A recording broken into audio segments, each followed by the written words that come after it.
Good morning here from Los Angeles. I'm so happy to have our guest here today. I'm Valerie Milano, the senior editor of the Hollywood Times, and I'm also with Aspiring magazine.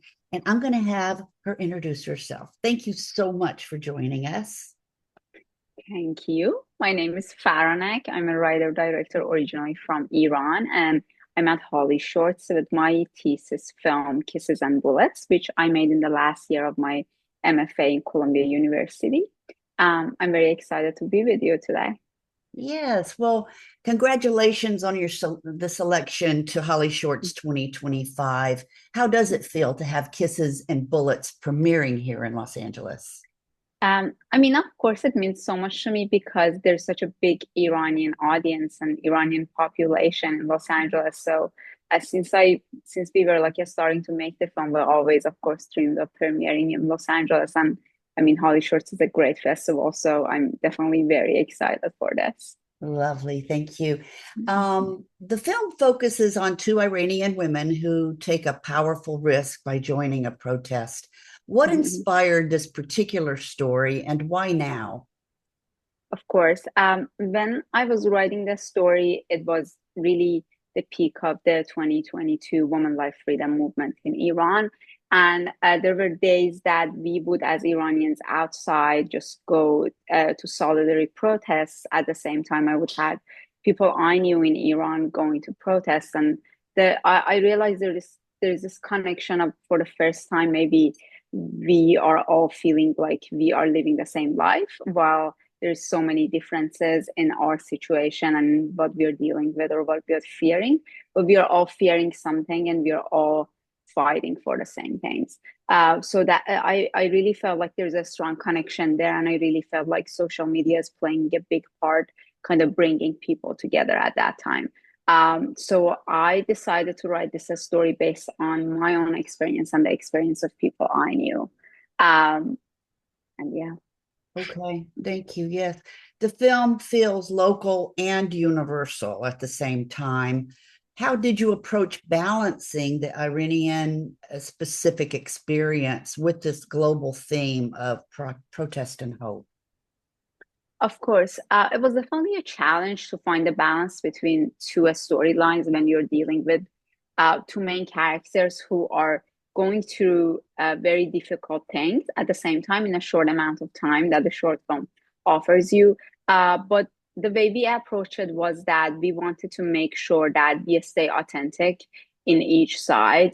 Whether we are telling the New York story, we are staying authentic to the Iranian experience at the time living in New York, and whether we are dealing with scenes in Iran, we are staying authentic, and that was both like visually and also through the performance.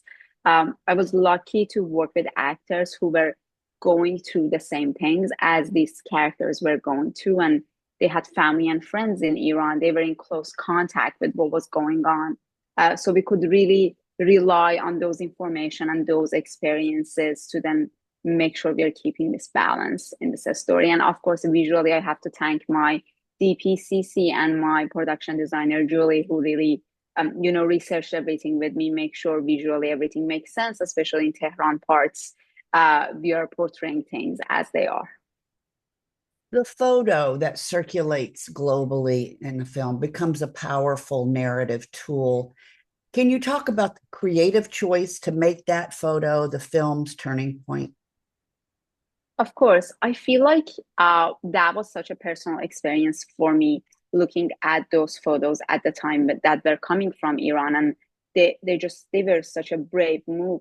Such a simple, in a good way, move, but such a brave move to just go out there and do what you're not allowed to, which is everyone's right to just like freely love, to freely live.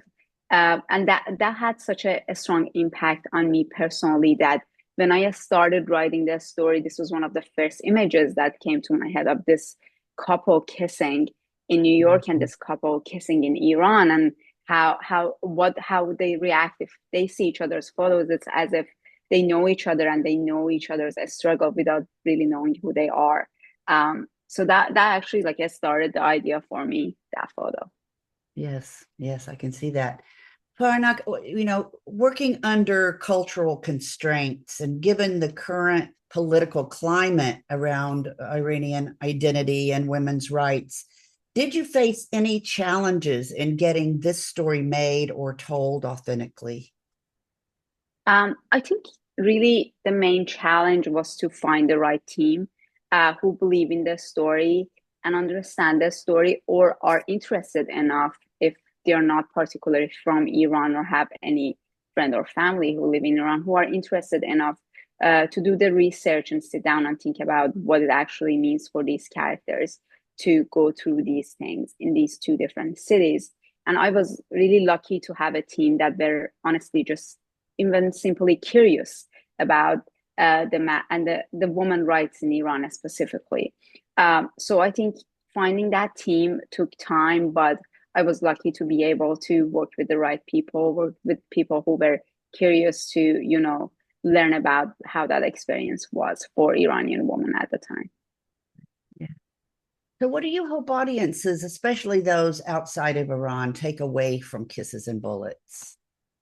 I simply really hope that after watching my film, people will think about how kisses can overcome bullets and how at the end it's all about the love that we put out there and the way we portray the life that we want to have. So I think that those pictures from the time that the events were happening in Iran are on social media right now and they're everywhere, and I think they have like such a lasting impact that we cannot ignore.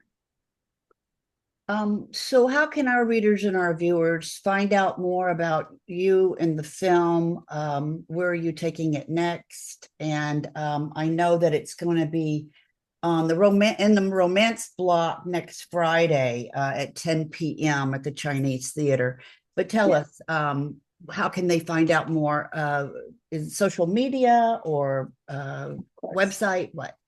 Yes. Well, we have an Instagram page for the film at Kisses and Bullets, and there's also my own Instagram at by Faranak, and they can follow each of the accounts, and we keep putting up, information about the screenings. We are thinking that we are gonna have multiple screenings in LA, especially in August and September. That we would definitely be announcing very soon. So we are excited to connect with our audience. Wonderful. Well, it was a pleasure meeting you virtually and seeing your powerful film. And hopefully we can meet each other in person. We're the HollywoodTimes.today and AspiringMagazine.com. Our YouTube channel is the Hollywood Times Official. Thank you so much, Farnak. Kisses and Bullets is both powerful and timely, and we're honored to spotlight your voice at the Hollywood Thank you very much. Times. And best of luck with the rest of your festival journey. Thank you very much. This was a pleasure. Great. Thank you again.